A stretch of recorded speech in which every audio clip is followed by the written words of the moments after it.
En dan hebben we nog tijd voor muziek, want met de Chalalis is misschien wel een echte Limburgse supergroep geboren.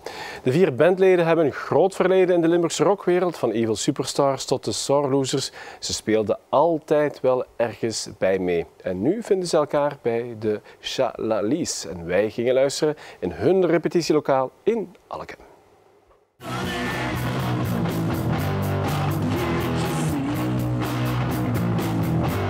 Luide gitaren, stevige drums en een bluesy harmonica. Meer hebben de Chalalis niet nodig om de boel op stelte te zetten.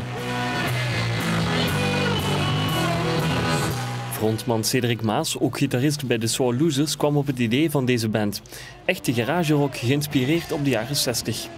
Dat is luid en vettig, dat is misschien wel de 2 kernwoorden. Ik had nog nummers liggen die niet per se geschikt waren voor andere bands en ik wou er echt gewoon heel graag iets mee doen. En ik wil gewoon ook heel graag met die Charles een band beginnen, dus ik dacht gewoon fuck it, we moeten dat doen. En die Charles zijn niet van de minste. Alle 4 hebben ze een rijk verleden in de Limburgse rockmuziek. Cedric Maas en Christophe Vaas speelden bij El Guapo stuntteam. Toon Aerts is regisseur van zowat alle Limburgse videoclips. En Dave Schooyen drumde al bij het legendarische Evil Superstars. Ik ben echt trots dat ik nu in een band speel samen met Dave. Ik ben vroeger veel in Evil Superstars aan het kijken.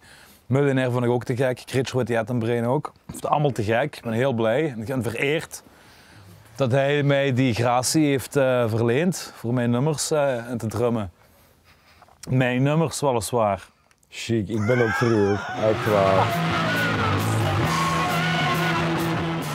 De rest van Bergen lag altijd een beetje met de Limburgers. Ja, een beetje, ja, die mannen ja, die zijn een beetje traag. En blablabla.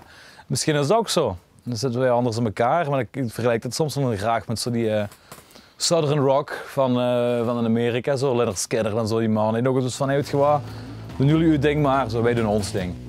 Dus een beetje ons tegen de rest. Gewoon echt de muziek maken die wij willen maken. Dat is de eerste ambitie. En een goede plaat maken en dat is gelukt. En die plaat komt nu zaterdag uit. En dat wordt gevierd in de Hasseltse Muziekodroom met een optreden. Pauze. Pauze.